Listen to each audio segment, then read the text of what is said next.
नमस्ते नमस्ते नमस्ते हार्दिक स्वागत तथा साहित्यकालीन न्यानो अभिवादन।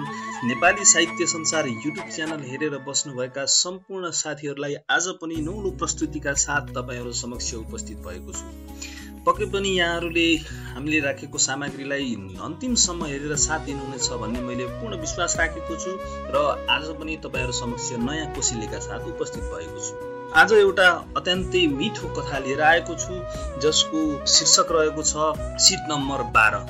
रात्रि वर्षको यात्राबारे एउटा मन छुने कथालाई तपाईहरु समक्ष प्रस्तुत गर्न उपस्थित भएको छु। पक्कै पनि तपाईहरुले यसलाई सुनेर मनोरञ्जन लिनुहुनेछ भन्ने मैले पूर्ण आशा राखेको छु र कथा वाचन गर्ने अनुमति चाहन्छु। नानी एक्लै जाँदैछस्, बाटोमा अलि चनाखो हुनु, आइमै भएको सिट मिलाएर बस्नु है, लामो बाटो छ। मोहिन्ने बेलामा आमाले नारी हुनुको कमजोरी अथवा भनौं आमा हुनुको स्वाभाविक गुण देखाउँदै मलाई ममत्व पस्कनु भयो। उहाँका आँखाबाट पुर्लुक्क आँसु झरे। मलाई यो नारीको कमजोरीपना त्यति उचित लागेन। त्यसैले मैले पनि नारी गुण देखाएर आमाको सार मिलाउनुको सट्टा नदेखे जस्तो गरेर टारे।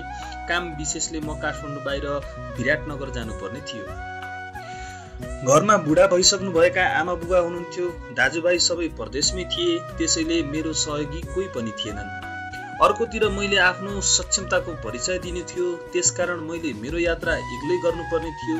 आमा बुबाको दृष्टिकोणमा त कमजोर नारीकै रूपमा गनिन्थे, त्यसैले पनि सुरक्षा र सजिलोको दृष्टिकोणले मलाई दिउँसोको बसमा जाने सल्लाह दिनुभयो।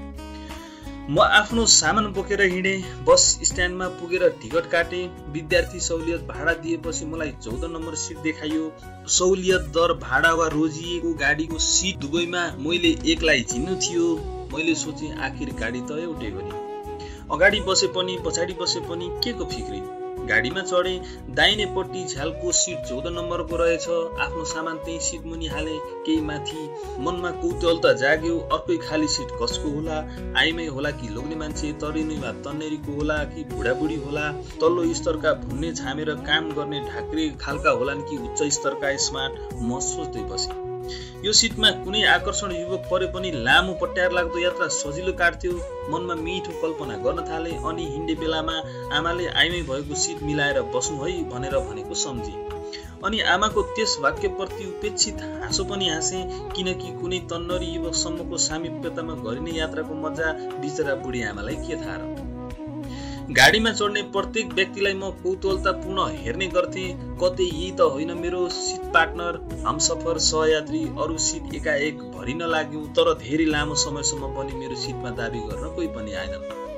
केही क्षण पछि एउटा झुत्रे काम गरेर खाने जस्तो सोझो झुस्स दाढी जुङ्गा भएको व्यक्ति नजिकै आएर 15 नम्बरको सिट यही होइन भन्यो। मैले उसलाई हुलिएर उपस्थिति प्रति अपेक्षित भावको नाक खुम्च्याउँदै आफू सभ्य हुनुको परिचय दिँदै भने, हो यही हो। मेरो भित्री आकांक्षा र चाहना सबै चकनाचुर भयो। कहाँ स्मार्ट युवकको प्रतीक्षा गरिरहेको थिएँ, म त झुत्रे झ्याउरेसँग पो यति लामो यात्रा गर्नुपर्ने भयो। कसरी दिनभरिको यात्रा यस्तो व्यक्तिसँग बसेर काटौं? क्या भोर भयो। म छटपटिएँ, निसासिएँ। बस्न नदिउँ भने ऊ उसको सिट दाबी गर्न आइरहेको छ, दिउँ भने उफ। मैले गाडीको पछाडितिर सबै हेरेँ। सायद कसैले पनि मेरो छटपटीलाई बुझिरहेका थिएनन्। ठिक मेरो अगाडि दुवै सिट खाली थियो। अहिलेसम्म पनि त्यो सिटमा बस्न कोही आएका थिएनन्। सायद यो खाली नै होला भन्ने ठाने र जुरुक्क उठेँ अनि तपाईँ बस्नुहोस् है भनेर अघिल्लो सिटमा गएर बसेँ। त्यो 12 नम्बरको सिट रहेछ। मैले झसङ्ग आमाले भनेको सम्झिएँ। भर्सक झ्याल र 8-12 नम्बरको सिटमा नपर्नु है फाप्दैन। तर त म घुमी फिरी 12 नम्बरको सिटमा नै पुगेछु। हुन त म जस्तो पढे लेखेको मान्छे र आज 21औं शताब्दीमा आएर यस्तो अन्धविश्वास गर्न नचाहे पनि परम्परागत संस्कारमा हुर्किएको मेरो मनले सोच्यो, कतै 12 नम्बर सिट साँच्चै पो नफाप्ने पो हो कि। म फापे नपापेको प्रमाण त मेरो सिट पार्टनरको रूपमा आउने यात्रीले गर्छ। यदि मेरो भित्री चाहना अनुरूपको यात्री पर्यो भने फापेको मान्नु पर्ला, नत्र भने नफापेको मानौला। मलाई अर्को डर पनि थियो, कतै यो सिट दाबी गर्ने कोही त आउँदैन। यो सिट खाली नै छ भन्ने निश्चित पनि भएको थिएन। म झ्यालबाट बाहिर देखिने क्रियाकलापहरू हेरिरहेको थिएँ। ड्राइभर, खलासी, कन्डक्टरहरू नजिकैको पसलमा चिया खाइरहेका थिए। कुल्लीहरू, भरियाहरू गाडीमा सामान लोड गराइरहेका थिए। बाहिर चोकमा कतिपय मान्छेहरू आफन्तलाई गाडी चढाउन आएका र विदाईका हात हल्लाउँदै गाडी हिँड्ने प्रतीक्षामा उभिरहेका थिए। साना केटाहरू पत्रिका बेच्न कराइरहेका थिए। सडकमा राजधानीबाट बाहिर जाने गाडीहरू यात्रुहरू ध्यार गरिरहेका थिए। खलासी र टिकट दलालहरू सम्बन्धित ठाउँको नाम लिएर यात्रु टाँगिरहेका थिए। धरान विराटनगर काकरभिट्टा आदि आदि। एक्सक्युज मी, 12 नम्बर सिट त मेरो थियो। एउटा पुरुषको स्वर छेउमा फुर्कायो। म झसङ्ग भएँ, किनकि 12 नम्बर सिटमा त म बसिसकेको थिएँ। कोही यो सिट हकदाबी गर्न आइरहेको थियो। मलाई के गरौँ कसो गरौँ भयो। हुन त 11 नम्बर सिट पनि खाली नै थियो, तर म त्यता बस्न चाहन्नथेँ, किनकि उभिएका मान्छे वा लोकल यात्रीहरू अथवा कन्डक्टरहरू आफ्नो जिउ दराल्दै हिँडेको अनि उभिने बाहनामा बस्नेसँग, त्यसमा पनि केटीसँग ढेडिएको मलाई पटक्कै मन पर्दैन थियो। त्यसैले झ्यालपट्टि बस्न मलाई मन पर्दथ्यो र आफूलाई सुरक्षित पनि ठान्दथे। मैले खाली सिट भएको शिरपट्टि इसारा गर्दै भने, म झ्यालतिर बस्छु, तपाईँ यता बस्नुहोस् न है, हुँदैन र? यति भन्दै मैले उसको अनुहार हेरेँ। ऊ मेरो चाहना अनुरूपको आकर्षक रूप रङ्गको स्मार्ट पटक्कै थिएन। मलाई झनक्क रिस उठ्यो उप्रति। किन र के कारणले रिस उठ्यो मलाई त्यो थाहा थिएन, तर रिस उठ्नुपर्ने वास्तविक कारण त्यही मान्छे जुन मेरो चाहना अनुरूपको पुरुष नहुनु नै थियो। सायद उसको कुनै प्रत्यक्ष दोष थिएन, केवल मेरो कल्पना र मनले सोचे जस्तो सुन्दर नहुनु मात्र हो। हुन त मेरो भित्री इच्छा पनि स्मार्ट पार्टनर कुनै पुरुषको नै अपेक्षा थियो र ऊ पनि पुरुष नै थियो। एक प्रकारले त मेरो आकांक्षा पुरा नै भएको थियो, तर यहाँ त समस्या झन खडा भयो। पुरुष त पर्यो, तर चाहना अनुरूपको आकर्षक र राम्रो परेन। कस्तो अनुहार पनि नपरेको मान्छे, त्यसमा पनि कालो चस्मा लगाएको, हेर्दा गुन्डा जस्तो। होइन, अनुहार पनि त हुनुपर्छ नि। गगल्स लगाउनलाई त सुहाओस् नसुहाओस् केटीलाई चिहाई हेर्न लगाएको होला नि। एक्कासी मन भन्नै आक्रोश पुग्यो। अब यति राम्री जवान केटीसँग सटिएर एकै सिटमा यात्रा गर्न पाउँदा त मक्क पर्यो होला नि। फेरि कहाँको पाक्दै घरको जुका टिप्दै भेडा हेर्दैको छकी जस्तो रूप रङ्ग र हुलिया पनि खुबै कति न शिक्षित न पढे लेखेको जस्तो गरेर अङ्ग्रेजी बोल्छ। Excuse me. त्यसको अर्थ त थाहा छैन होला त्यसलाई। अझै रिस मरेन। मैले मनमनै त्यो मान्छेलाई थुप्रै गाली गरेँ। ममा रूपको घमण्ड थियो, सायद त्यसैले होला म नराम्रो मान्छेलाई घृणा गर्दथेँ। आज आफू जस्तो राम्रो मान्छेसँग बिहे गर्छु भने भित्री आकांक्षा थियो। त्यसैले त अहिले 25 काट्दा पनि बिहे गरेकी थिएन, आफूले खोजे जस्तो सुन्दर केटो नभेटेकोले। अनि अर्को कुरा, म नराम्रा मान्छे सबैलाई फटा नै ठान्थेँ र उसलाई पनि मैले त्यस्तै ठाने। गाडीका सिट लगभग पुरा भरिएका थिए। म त्यो मान्छेपट्टि फर्किँदा पनि नफर्की, त्यसलाई मजाले हेर्दा पनि नहेरी अर्कोपट्टि फर्केर झ्यालबाट देखिने दृश्यहरूमा भुलिन थाले। ऊ भने कति न शिक्षित र सबै भए जस्तो एउटा पत्रिका पढ्न थाल्यो। अनि सायद मसँग बोल्ने निहुले होला, पढ्ने हो भनेर मतिर बढायो। मैले समाएँ, तर पढ्ने हुड नै थिएन। शीर्षक पढ्दै पाना पल्टाउँदै गए। गाडी कलङ्कीबाट गुड्यो र क्रमशः काठमाडौँलाई बाई गर्दै फुत्त ओह्रालो लाग्यो। पहाडी क्षेत्रको नाली बेली परेको घुमाउरो बाटो हुँदै म आँखाभरि गाउँका रमाइला र मनोरम दृश्यहरूलाई सँगाल्दै त्यो मान्छेप्रति वितृष्णा र आक्रोश शान्त पार्ने प्रयास गर्दै थिएँ। धार्केमा चिया नास्ता खानको लागि गाडी रोकियो। सबै यात्रुहरू उत्रिए। यो सहयात्री पनि तल उत्रियो। मेरो बराबरीको अर्को सिटमा एउटी महिला थिइन्, उनी पनि सायद एक्लै थिइन्। त्यसैले मेरो साथी तल उत्रिएको बेला मैले आफ्नो सँगैको सिटमा तिनी महिलालाई राख्ने विचार गरेँ। म आफ्नो सिट पार्टनरलाई हटाउन चाहन्थेँ। त्यस्तो मनले नरुचाएको व्यक्तिसँग यात्रा गर्नुभन्दा त बुढी आइमासँग बस्नु नै राम्रो थियो। त्यसैले मैले उनलाई बोलाएँ, ए दिदी तपाईँ यहाँ आउनुहोस् न, केटी मान्छे मिलेर बसौँला, यहाँको मान्छेलाई बरु उता पठाइदिनु हुन्न।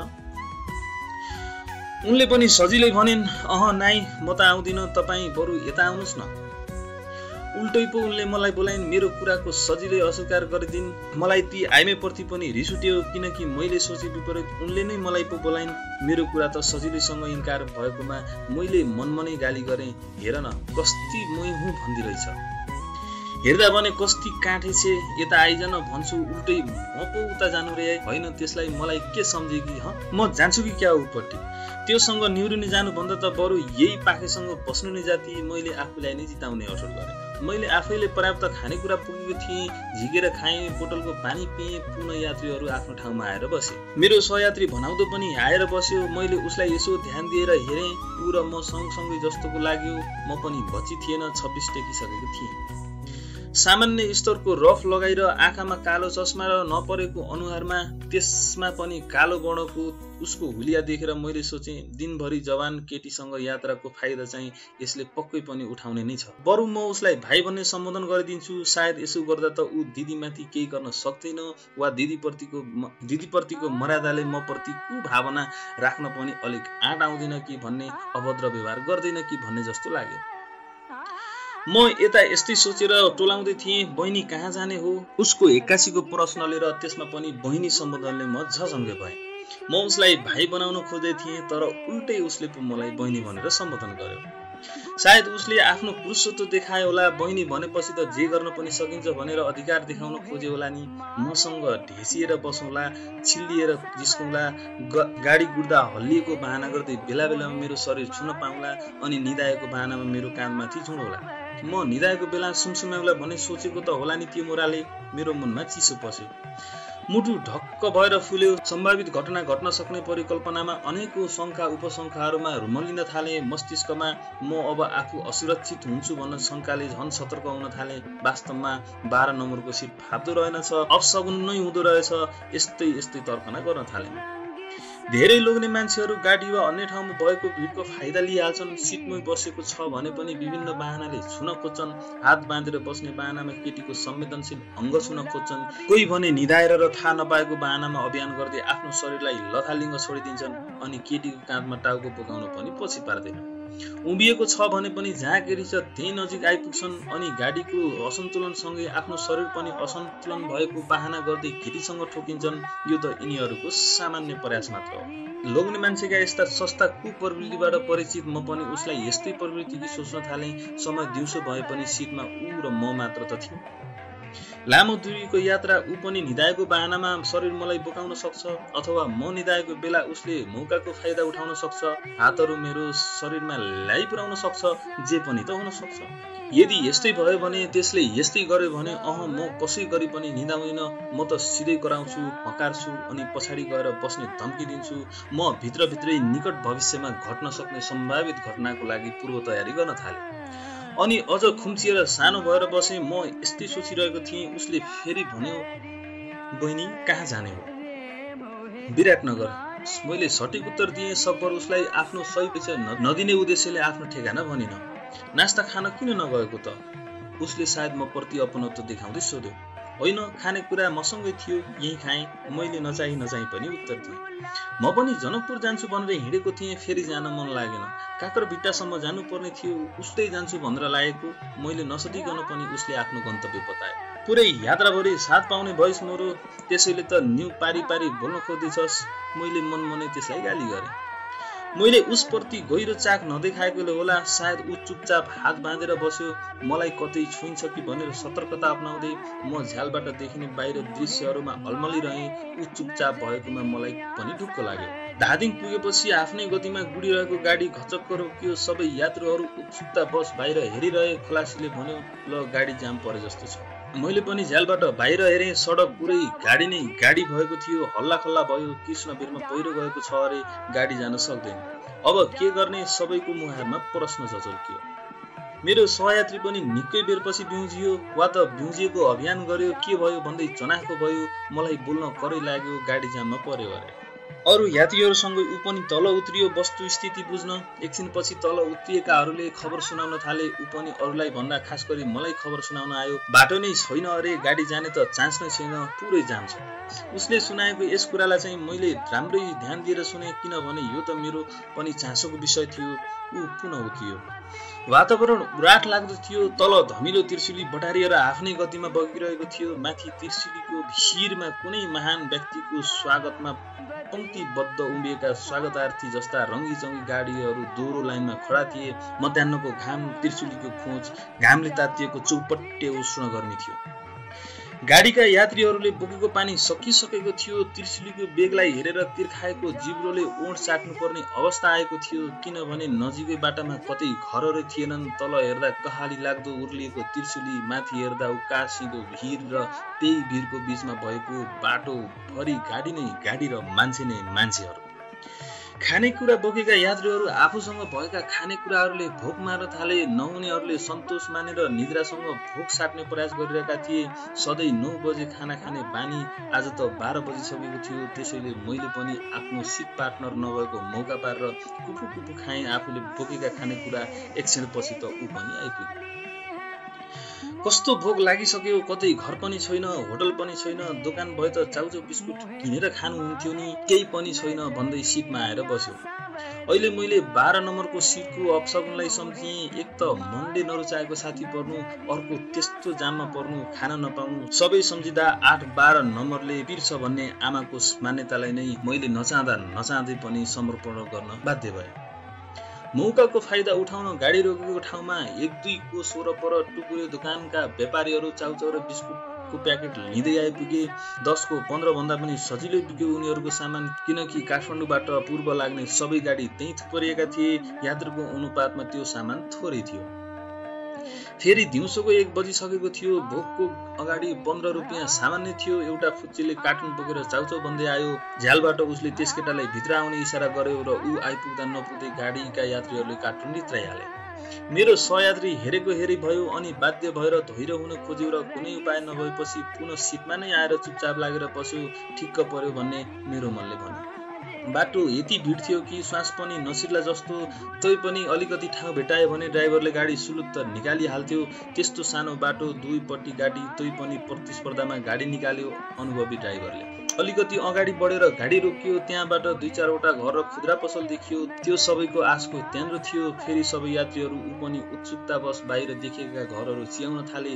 अनि यसो मपल्टी ढल्केर उसले आफ्नो प्वाइन्टको भित्री गोजीबाट एउटा पैसाको बन्डल निकाल्यो र खुद्रा पैसा बाहिर रहेनछ भन्दै 4वटा 1000का नोटहरू फटाफट निकाल्यो। मैले ध्यान दिएँ उसँग कम्तीमा पनि लाख जति पैसा थियो। बाँकी पैसा पुनः यथावस्थामा राखेर तल उत्रियो। म छक्क परेँ। हेर्दा त्यस्तो खाते जस्तो 5 रुपियाँ पनि मागेर पाउला जस्तो छ, तर यत्रो पैसा। मलाई आश्चर्य साथै डर पनि लाग्यो। जनकपुर हिँडेको भन्दै काँकर बित्ता जान्छु भन्छ। सामान पनि खास केही भए जस्तो लाग्दैन। फेरि गगल्स लगाएर काग जस्तो देखिन्छ। पक्का पनि यो मान्छे गुण्डा हो या त 2 नम्बरी काम गर्ने। कि त केटी बेच्ने दलाल पो हो कि नत्र किन यसले यत्रो पैसा बोकेको छ। कहाँबाट ल्यायो होला यत्रो पैसा। यस्तो खाते जस्तो मान्छेले मलाई त ऊदेखि झन् डर पो लाग्न थाल्यो। कतै यसले विभिन्न उपायले तरिकाले मलाई बेच्न पो लग्यो भने भयङ्कर शङ्कालु प्रश्न म आफै भित्र उब्जियो। गाडीमा अपरिचितले दिएको कुनै पनि कुरा खानु हुँदैन भन्ने कुरा सम्झेँ। उसले पनि मलाई बाध्यतावश कुनै कुरा झुक्काएर खुवाउन सक्छ, बेहोसीमा ललाएर फकाएर लैजान सक्छ, बेच्न पनि सक्छ। मेरो मुटु झन् फुल्यो। ऊ पुनः खिन्न हुँदै आएर मलाई आफै सुनायो। पसलमा केही पनि छैन। अगाडिका यात्रीहरूले नै सबै कुरा सकेछन्। मरिने भयो भोकले। उसले भनेको कुरालाई मैले खासै ध्यान दिएन। मलाई डर लागेको कुरा वा उसको सत्य पत्ता लगाउने उत्सुकता जागिरहेको थियो। त्यसैले मैले पत्ता लगाउने उद्देश्यले डराउँदै सोधेँ, तपाईँ के काम गर्नुहुन्छ? म एउटा व्यावसायिक संस्थामा काम गर्छु उसले भन्यो। म त त्यसको व्यवस्थापक हुँ। संस्थाको कामले नै काठमाडौँ आएको थिएँ। एउटा मान्छेलाई नभेटी नहुने थियो। अब काकडभिट्टा जाँदैछु। उफ, व्यवस्थापक रे, हेर्दा पनि त्यस्तै लाग्छ। मनमनै मैले उपेक्षा गरेँ उसलाई। एउटा यात्रु गाडीमा चढेर भने, कोही भात खान चाहनुहुन्छ भने यहाँ एउटा घरमा गुन्द्रुक र भात रु 40 मा पाइन्छ अरे। उसलाई सायद ज्यादै भोक लागेको थियो। म त गुन्द्रुकसँग भए पनि भात खाने भनेर हत्तपत्त उत्रियो। तर ऊ उत्रिएको केही बेरमा नै सडकका गाडी अलिकति चल्मलाए। हाम्रो ड्राइभरले पनि गाडी खलासीले सबै यात्रीलाई बोलायो। सबै यात्रु आए। गाडी हिँड्यो। ऊ पनि सिटमा आएर बस्दै भन्यो, भात त पाकिसकेको रहेछ, तर खाने भ्याइएन। म खुच्चिङ मार्दै मनभरि हाँसिरहेँ। उसले खान नपाएकोमा दिन कर्मशः ढल्कन लागेको थियो। समय दिउँसोको 2 वा 3 बजिसकेको थियो। अरू दिन यसबेर ढल्के बरुवा लाहानतिर पुग्ने गाडी त्यस दिन त्रिशुलीलाई छाड्न सकेको थिएन। सबै यात्रीहरू अब भोकबाट लखतरान भएर सिटमा चुपचाप निदाउने अभियान गरिरहेका थिए। भोकको पेटमा साँच्चीकै निदाउने चाहिँ सायद 1-2 जना मात्र थियो होला। अरू यात्रीहरू जस्तै मेरो सहयात्रीको अवस्था पनि दयनीय नै थियो। उसले धेरै प्रयास गरेको थियो। भोक लाग्दा एक पेट खानलाई तै पनि केही पनि खान पाएको थिएन। मैले उसलाई जे जस्तो सोचे पनि मानवताको नाताले मलाई उसप्रति तीठ लाग्यो। मसँग खानेकुरा प्रष्ट थियो, फलफुल पनि थियो। मेरो मानवताले मलाई उसलाई केही दिन हरायो। बिचरा जे जस्तो व्यवसाय गरेर कमाएको भए तापनि यत्रो विधि पैसा गोजीमा छ, तर मुखमा एक गाँस पनि खान पाएको छैन। मान्छेहरू पैसालाई नै ठुलो ठान्छन्, तर समय र परिवेश अनुसार समय र परिवेश अनुसार मात्र पैसा ठुलो हुँदो रहेछ।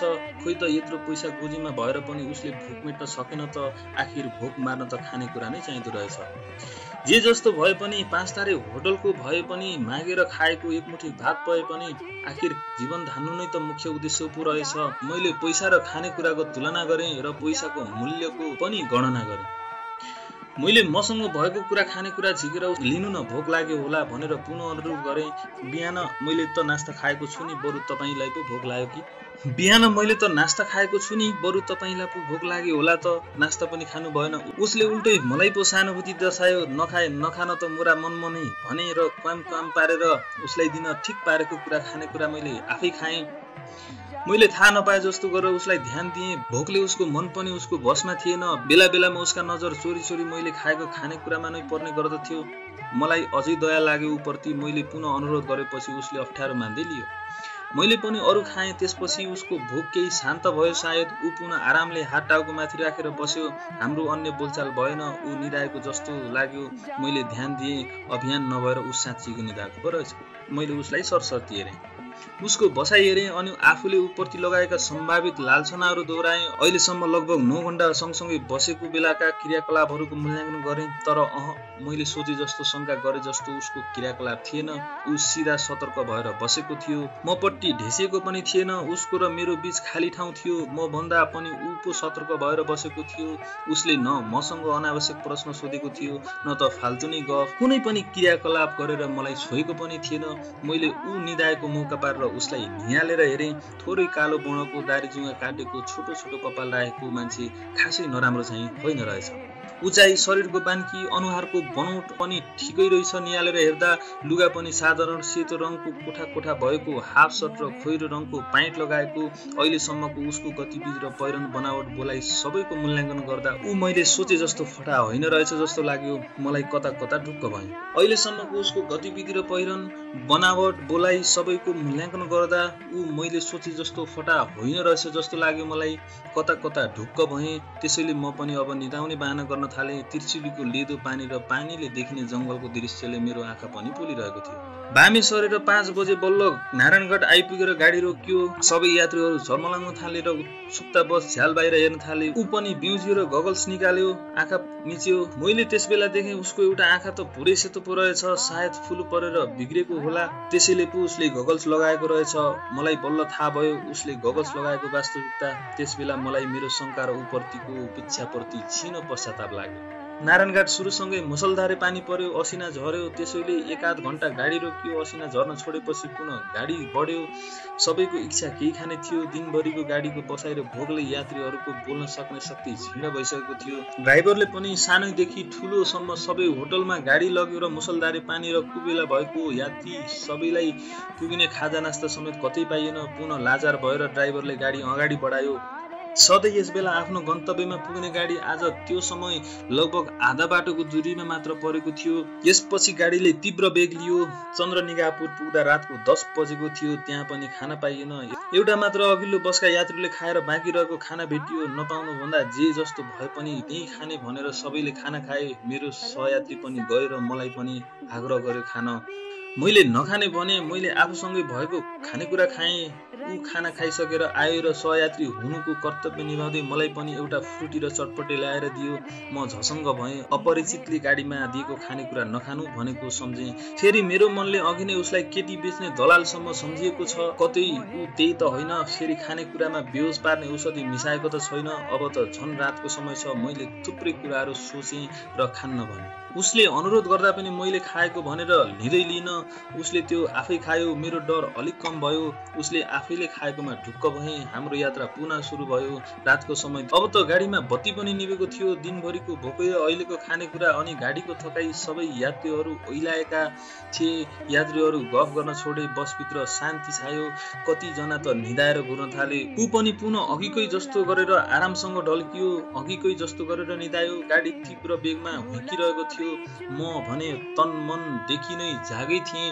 निद्रा मदेखि धेरै टाढा थियो। मैले चुपचाप ब्यागको गोजीबाट एउटा साडी पिन निकालेर हातमा लिएँ। जब ऊ बहाना गरेर म प्रति ढल्केर टाँसिन खोज्छ तब म त्यही पिनले वाम पारिदिन्छु अनि मज्जा चाख्छ। यसमुराले मनमनै म दङ्ग परेर उतिर हेरेर कुटिल हाँसो हाँसे। धेरै बेरसम्म म मौका खोजिरहेँ उसले केही गर्ला र म झाइलागुला वा आक्रामक हुँला भनेर। तर ऊ त केही गर्नु कता सुई निदाइ पो रहेछ। मेरो पूर्व तयारी बेकार भयो। हातमा झिकेर राखेको सेफ्टी पिन पुनः ब्यागमा फिर्ता हालेँ। पुनः मेरो ध्यान ऊप्रति केन्द्रित भयो। ऊ एकदम सतर्क मुद्रामा थियो। सायद निदाएको बेलामा अन्जानवश मलाई छोइन्छ कि भनेर छेउमा र सतर्क भएर बसेको थियो। उसको हरेक पक्षबाट मूल्याङ्कन गर्दा मेरो सोचाइ भन्दा एकदमै भिन्न निस्कियो। ऊ त मेरा मनका अघिका ऊ प्रतिका भावनाहरू पुरै परिवर्तन भइसकेका थिए। अब उसले जसरी मलाई बहिनी भनेर सम्बोधन गरेको थियो त्यो सम्बन्धको मर्यादा पनि त्यसै गरी राखेको थियो। मैले सोचे भन्दा विपरीत उसलाई पाउँदा म झन् छक्क परेँ। उसको त्यो व्यवहार र भलाद्मीपन प्रति कता रिस पो उठ्यो मलाई। उसले मलाई हराएको थियो किनकि उसका भावना सोच व्यवहार त उच्च र पवित्र रहेछ।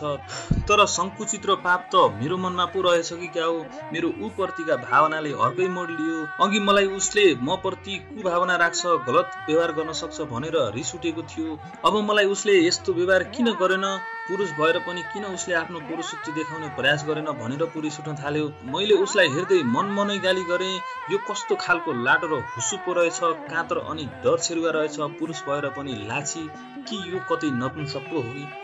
नत्र यत्रो लामो समय यात्रा गर्दा सँगै एउटी नौजवान सुन्दरी केटी, त्यसमा पनि एक्लै, कस्तो समयको सदुपयोग गर्न मौकाको फाइदा उठाउन नखोजेको होला। गाडीमा न त उसको परिचित कोही थिए न त मेरो नै। फेरि ऊ र म पूर्ण परिचित पनि त थिएनौँ। उसले चाहेको भए हाम्रो यति लामो यात्रा रङ्गीन र रमाइलो पनि हुन सक्थ्यो।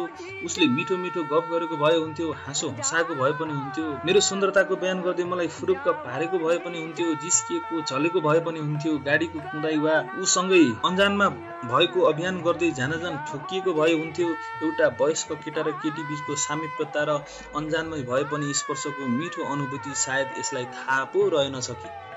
थुक्क नपुंसक रातको समय, सुनसान समय, साथमा जवान केटी, ऊ भने आनन्दसँग निदाइ पो रहेछ। कसरी सकेको होला? कुनै पुरुषको स्पर्शको सूक्ष्म तृष्णा जाग्यो ममा। पुरुषको गन्धले रोमाञ्चित बनायो मलाई।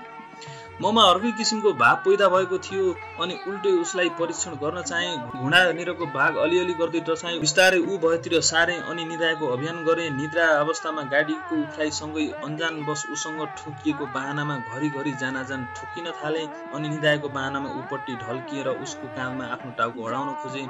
तर ऊ निदाएको थिएन, या त निद्रामै भए पनि आफ्नो कर्तव्यप्रति सचेत थियो। ऊ अलिक पर सर्यो। मैले झन् मस्त निद्रामा भएको अभियान गर्दै रहेँ। जान ऊ माथि जिउ नै छोडिदिए लत्रङ्ग पारेर। सरी है भन्दै उसले मलाई आफ्नो हातमा भएको ब्यागले मलाई घचेटेर उठाउने कोसिस गर्यो। मैले झसङ्ग भएर बिउजेको अभियान गर्दै सचेत भए झैँ गरेँ। थुक्क मुरा सकेसम्म हातले छोएको भए त हुन्थ्यो नि। कति रमाइलो हुन्थ्यो। मनमनै कुडिए मलाई ऊ प्रति एकातिर झन् रिस उठिरहेको थियो भने अर्कोतिर एकदमै श्रद्धा पनि लागिरहेको थियो। अनायासै खलासीले इटरी झर्ने कोही हुनुहुन्छ भन्यो। ऊ छ है भन्दै उठ्यो, आफ्नो झोला टिप्यो र गएल भन्दै उत्रियो। मैले घडी हेरेँ, रातको 2 बजेको रहेछ। ऊ गएको हेरिरहेँ। मसँग करिब 20 घण्टा सँगै बसेर गयो ऊ। मेरो दृष्टिमा ऊ एउटा खाते थियो, पाखे थियो, गुण्डा थियो, कातर थियो, केटी बेच्ने दलाल थियो, बलात्कारी थियो, डर छेरुवा थियो, नपुंसक थियो अनि नाता र रगतको सम्बन्ध बाहेकको एउटा संरक्षक वा दाइ थियो। तर ऊ वास्तवमा को थियो, के नाम थियो त्यो मलाई थाहा थिएन। न त मैले नै सोधेँ न त उसले नै बतायो। ऊ गइसकेपछि सिट हेरेँ। मलाई मेरो आत्मीय जनसँगको बिछोडको अनुभूति भयो। बिचरा रातको 2 बजे सुनसान सडकमा कहाँ जान्छ होला, उज्यालो हुन्जेल कहाँ बस्छ होला, उसँग यत्रो पैसा छ, कतै कसैले केही गरे भने मलाई ऊप्रति सहानुभूति भयो। मैले अनुभव गरेँ वास्तवमा नै 12 नम्बरको सिट नै नफाप्दो रहेछ। गन्तव्यमा पुगेर गाडी रोकियो। मैले आफ्नो प्यारो 12 नम्बरको सिटलाई त्यसै गरी मन नलागी छोडेँ जसरी मैले काठमाडौँ, थानकोट, कृष्णवीर, त्रिशुली, नारायणगढ, हेटौँडा लगायत 22 घण्टा सहयात्रीलाई छोडेकी थिए। सिट नम्बर 12 कथा यति नै थियो। यति बेलासम्म मलाई सुनेर साथ दिनुभयो त्यसको लागि तपाईहरुलाई धेरै धेरै धन्यवाद भन्दै आगामी दिनहरुमा पनि नयाँ साहित्यिक कोसेलीका साथ तपाईहरु समक्ष उपस्थित हुने बाचा सहित आज तपाईहरु समक्ष बिदा हुन चाहन्छु। सधैँ व्यस्त रहनुहोस्, स्वस्थ रहनुहोस्। धन्यवाद। जय देश, जय नेपाल।